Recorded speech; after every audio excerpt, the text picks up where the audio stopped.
हम तैयार हैं। और इसलिए मैं कहना चाहता हूं कि जो हमारे पास आ रहे हैं, लगातार हमारे संपर्क में हैं, लेकिन सिर्फ बातें बातें करते हैं, उनसे भी हम कहना चाहते हैं, हम बातें नहीं समाधान चाहते हैं। आप आए हमारे पास, जिसका हम समाधान करें, जिससे आप भी 2 कदम बढ़े और हम भी 2 कदम बढ़े। लेकिन सिर्फ इसलिए नहीं कि हम उन नीतियों को ठीक प्रकार से हम इसीलिए लेकर के आ रहे हैं। ये नीतियां उद्योग के लिए एक अनुकूल माहौल तैयार करेंगी, राजस्थान को निवेश का सबसे पसंदीदा स्थान भी बनाएंगी। इसके पहले हमने रिप्स 2024, एमएसएमई नीति, राजस्थान निर्यात संवर्धन नीति, राजस्थान पर्यटन इकाई नीति, राजस्थान एकीकृत स्वच्छ ऊर्जा नीति और राजस्थान खनिज नीति जैसी नीतियां जारी की थी। इन सभी नीतियों ने उद्योग और निवेश के लिए एक स्पष्ट रोड मैप तैयार किया है। वो निवेश को लगता है कि स्पष्टता है, लेकिन मैं एक बात कहना चाहता हूं, यह दोनों तरफ से होता है, क्योंकि निवेशक भी यह चाहता था, पहले उसकी भी परेशानी थी और सरकारों की भी परेशानी थी। वो इस तरह से कहती है किस मार्ग से आपको आना है, निवेशक भी उसी मार्ग से जाना चाहता था। मैं आपसे यही कहना चाहता हूं, उन मार्गों को छोड़ दीजिए, सीधे सीधे आइए, नीति से काम करिए, आप भी ठीक रहेंगे और हम भी ठीक रहेंगे और ठीक प्रकार से हमारे राजस्थान का विकास भी होगा। नए निवेश को जल्दी से जल्दी धरातल पर उतारने के लिए तेजी से भूखंड आवंटन जरूरी है। इसलिए हमने डायरेक्ट लैंड एलोकेशन पॉलिसी शुरू की है। इसमें भूखंड आवंटन की प्रक्रिया सुव्यवस्थित बनेगी और परियोजनाओं को लॉन्च करने के लिए प्रस्ताव समय को काम करने में मदद मिलेगा। हमारी सरकार ने रीको के माध्यम से डायरेक्ट लैंड अलॉटमेंट के लिए पोर्टल के माध्यम से पारदर्शी व्यवस्था स्थापित की है। 15 मार्च तक जिन निवेशकों ने एमओयू किया, उनमें से 107 निवेशकों ने अभी तक इस पोर्टल के माध्यम से जमीन आवंटन के लिए आवेदन किया है तथा उन्हें जमीन शीघ्र आवंटित कर दी जाएगी। निवेशकों की रुचि एवं मांग को देखते हुए मैं ये घोषणा करता हूं कि जिन निवेशकों द्वारा 30 अप्रैल तक एमओयू किया जाएगा, घोषणा करता हूं कि जिन निवेशकों द्वारा 30 अप्रैल तक भी एमओयू किया जाएगा, उनके लिए भी यह पोर्टल 15 मई तक खोलकर उनको भी भू आवंटित किया जाएगा। यह भी मैं आज कहना चाहता हूं। इसलिए हमने लैंड पॉलिसी शुरू की। इससे भूखंड आवंटन की प्रक्रिया सुव्यवस्थित बनेगी और परियोजनाओं को लॉन्च करने के लिए प्रस्तावित समय को कम करने में मदद मिलेगी। हमारी विकास की कहानी ये तो शुरुआती पन्ने हैं। इसके बाद हम राजस्थान ग्लोबल इन्वेस्टमेंट समिट 2026 का भी आयोजन करने जा रहे हैं, जो भी और भी बड़ा होगा और दूरगामी बदलाव लेकर के आएगा। राजस्थान की समृद्धि और विकास में प्रवासी राजस्थानी भाइयों का अभूतपूर्व योगदान रहा है। मैं आज के माध्यम से भी उनसे कहना चाहता हूं कि प्रदेश के विकास में प्रवासी राजस्थानियों की भागीदारी सुनिश्चित करने के लिए मैं राजस्थान फाउंडेशन के 14 नए चैप्टर्स खोलने की घोषणा भी करता हूं। इसके तहत राजस्थान फाउंडेशन देश में गुवाहाटी, भुवनेश्वर, रांची, पुणे एवं दिल्ली और विदेश में Dubai, Munich, Riyadh, Tokyo, Singapore, Melbourne, Nairobi, Kampala और दुआ में अपने नए चैप्टर स्थापित करेगा।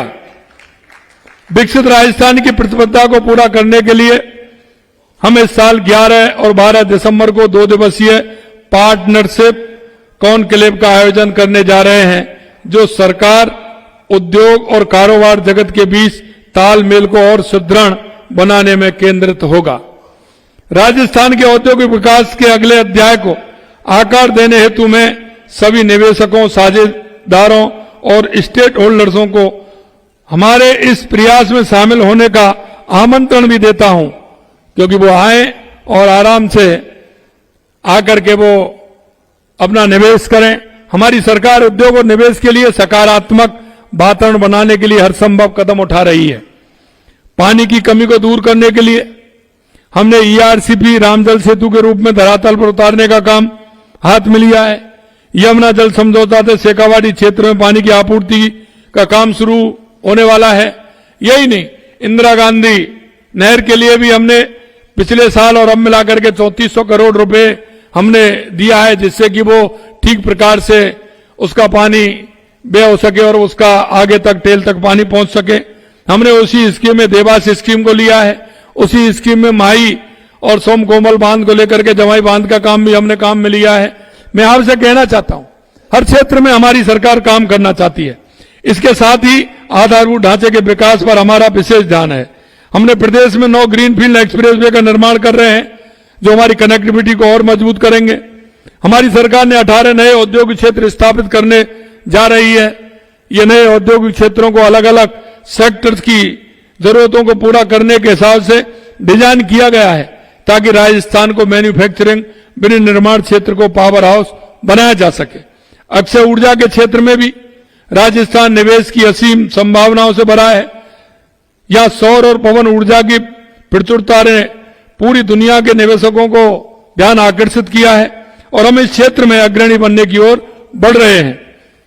आज राजस्थान भारतीय अर्थव्यवस्था की एक नई सफलता की कहानी लिखने के लिए तैयार है।